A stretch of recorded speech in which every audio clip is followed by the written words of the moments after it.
Hello नमस्ते सबैलाई स्वागत छ मेरो भिडियोमा। मैले आज फेरि नयाँ विषयमा भिडियो बनाएर ल्याएको छु। भिडियो के विषयमा छ भने तपाईले यहाँभन्दा अगाडि मैले एउटा भिडियो बनाएको थिएँ पोर्मेटिक आइडीमा पासवर्ड कसरी अपडेट गर्ने भन्ने कुरा। त्यो पासवर्ड अपडेट गरिसक्नुभयो र कतिजना साथीहरूलाई चाहिँ त्यो पासवर्डमा मिस्टेक भयो। त्यो पासवर्डमा मिस्टेक भएको इन्फर्मेसनहरू कसरी करेक्सन गर्ने, कसरी पोर्मेटिक अफिसलाई कन्ट्याक्ट गर्ने, कसरी इन्फर्म दिने भन्ने कुराहरू थाहा नभएको कारणले गर्दाखेरि मैले यो भिडियो बनाउँदैछु। सो भिडियोमा नयाँ हुनुहुन्छ भने च्यानललाई सब्स्क्राइब गरिदिनु होला। लेट्स टु स्टार्ट भिडियो है त। सुरुमा मैले वेबसाइट खोलेँ जापान फाउन्डेसन टेस्ट। यहाँ सुरुमा जाऊँ, यहाँ खोलौँ। यहाँ खोलिसके पछाडि त्यहाँबाट तपाईँ तल जानुहोस्। तल गइसके पछाडि यहाँनिर माथि तपाईँले तलभन्दा नि माथि यहाँनिर लेखेको छ एफएक्यू भनेको छ। यो एफएक्यूमा क्लिक गर्नुहोस्। अनि यो एफएक्यूमा क्लिक गरिसके पछाडि तपाईँको प्रब्लम के हो अब तल सार्नुहोस्। तल सार्नुहोस् तपाईँको क्याटेगोरी के हो। अब तपाईँ के बारेमा चाहिँ क्वेसन सोध्न चाहनुहुन्छ पोर्मेटिक अफिसले है त। जस्तो आइडी रजिस्ट्रेसनको बारेमा हो कि बिफोर द इक्जामको बारेमा हो कि अन द इक्जामको बारेमा हो कि आफ्टर द इक्जामको बारेमा के को बारेमा सोध्न चाहनुहुन्छ। मैले चाहिँ आइडी रजिस्ट्रेसनको भएको कारणले गर्दाखेरि मैले आइडी रजिस्ट्रेसनमा क्लिक गरेँ है त। अब आइडी रजिस्ट्रेसनमा तपाईँको के हो त अब है क्वेसन के हो, तपाईँलाई के को बारेमा सोध्न मन छ। I don't know have to registration active information, I can change my address number अथवा इमेल एड्रेस होइन, name date of birth gender nationalities होइन के I want to create my Prometric ID, I don't know register my passport information, I don't have passport, I forget my passport number, I want correct my passport information, can I use पोर्मेटिक obtained in the past। तपाईलाई के विषयमा जान्न मन लागेको, के विषयमा चाहिँ तपाईँ पोर्मेटिक अफिसलाई चाहिँ इन्फर्म गर्न चाहनुहुन्छ। यो छिटो गर्न होला साथीहरू, फेरि अब 10 दिनभन्दा धेरै छैन टाइम। सो तपाईँको आइडी करेक्सनहरू गर्नको लागि, इन्फर्मेसन करेक्सन गर्नको लागि ढिलो हुनसक्छ। सो मैले चाहिँ के गर्छु भने I want to correct my passport इन्फर्मेसनमा गएँ है त। यहाँ क्लिक गरेँ है, यहाँ क्लिक गर्छु। अब यहाँ क्लिक गरिसके पछाडि तलपट्टि जानुहोस्, तलपट्टि जानुहोस् है। यहाँनिर ओजिट हेल्पमा जानुहोस् होइन, यहाँ जानुहोस्। ठिक छ, अहिले यहाँ केही फरक परेन। तपाईँको अब यहाँनिर है registration information correction request form भनेर लेखेको छ, यसमा क्लिक गर्नुहोस् है त।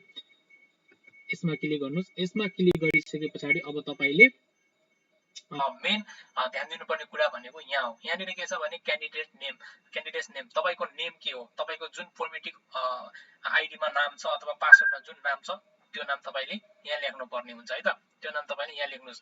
अनि त्यसपछि गएर अर्को योर पोर्मेटिक आइडी, तपाईँको पोर्मेटिक आइडी कुन हो त्यो पोर्मेटिक आइडी तपाईँले यहाँ टाइप गर्नुहोस् होइन। त्यसपछि तल गएर रजिस्ट्रेसन इमेल एड्रेस, तपाईँले पोर्मेटिक आइडीमा कुन इमेल एड्रेस रजिस्टर गर्नु भएको छ त्यो चाहिँ यहाँनिर तपाईँले टाइप गर्नुहोस्। त्यसपछि गएर तल लेख्नुहोस् test name Japan foundation test Japanese for basic Japanese JFT अथवा nursing care giver evaluation test, तपाईँले कुन चाहिँ इक्जाम दिने हो होइन, कुन चाहिँ इक्जाम दिने हो। जस्तो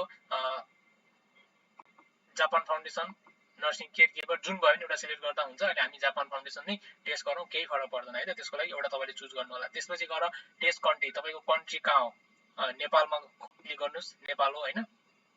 त्यसपछि गएर इन्फर्मेसन टु करेक्सन, अब तपाईँले के करेक्सन गर्न चाहनु भएको हो है। तपाईँले आफ्नो पासपोर्ट नम्बर करेक्ट के अरे सच्याउन चाहनु भएको कि होइन, तपाईँको जेन्डर मिस्टेक भएको हो कि तपाईँको नेसनालिटी मिस्टेक भएको हो कि बर्थडे मिस्टेक भएको हो कि पासपोर्ट नम्बर मिस्टेक भएको हो कि एक्सपायर डेट पासपोर्टको मिस्टेक भएको के मिस्टेक भएको तपाईँले यहाँनिर एउटा चुज गर्नुहोस्। मैले के लेखेँ भने यहाँ पासपोर्ट नम्बरमा मेरो पासपोर्ट नम्बर मिस्टेक भएको छ, मैले त्यो गरेँ है त। अब तलपट्टि जाउँ। अब तपाईँले आफ्नो यहाँनिर चुज फाइल भनेको चाहिँ एउटा पासपोर्टको मजासँग फोटो खिचेर अगाडिपट्टिको जुन पासपोर्ट छ यो फोटोमा देखाए जस्तै गरी तपाईँले आफ्नो पासपोर्टको अगाडिपट्टिको मजाले एउटा फोटो खिचेर तपाईँले यो चुज फाइलमा यहाँ गएर तपाईँले यो चुज फाइलमा क्लिक गरेर आफ्नो फोटो सिलेक्ट गरेर यहाँनिर पासपोर्टको फोटो अपलोड गरिदिनु होला। त्यसपछि तलपट्टि जानुहोस्। तलपट्टि गइसकेपछि I agree to the Prometric privacy policy, I have ready to contest and agreed भनेको छ, यसमा तपाईँले क्लिक गरिदिनु होला। यो क्लिक गरिसके पछाडि तपाईँले आई एम नट रोबोट भन्ने छ त्यहाँ गर्नु होला है।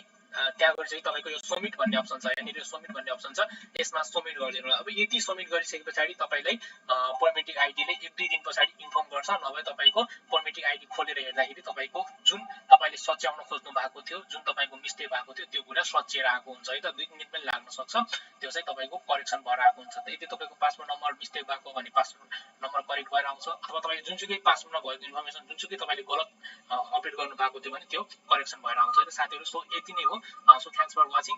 केही नबुझेको छ भने कमेन्ट गर्नु होला। भिडियो कस्तो लाग्यो कमेन्ट गर्नु होला अनि मेरो च्यानललाई सब्स्क्राइब गरिदिन चाहिँ नबिर्सिनु होला। एकदम छिटो गर्नु होला है साथीहरु, अब धेरै टाइम छैन। अब अप्रिल 7 मा फर्म खुल्दैछ तपाईको। अब अप्रिल 2-3 तारिकसम्ममा पछि अपडेट गर्दा हुँदैन है, त्योभन्दा अगाडि नै गरिहाल्नु होला।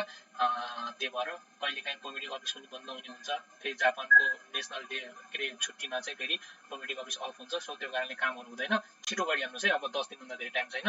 सो थ्याङ्क्स फर वाचिङ है त।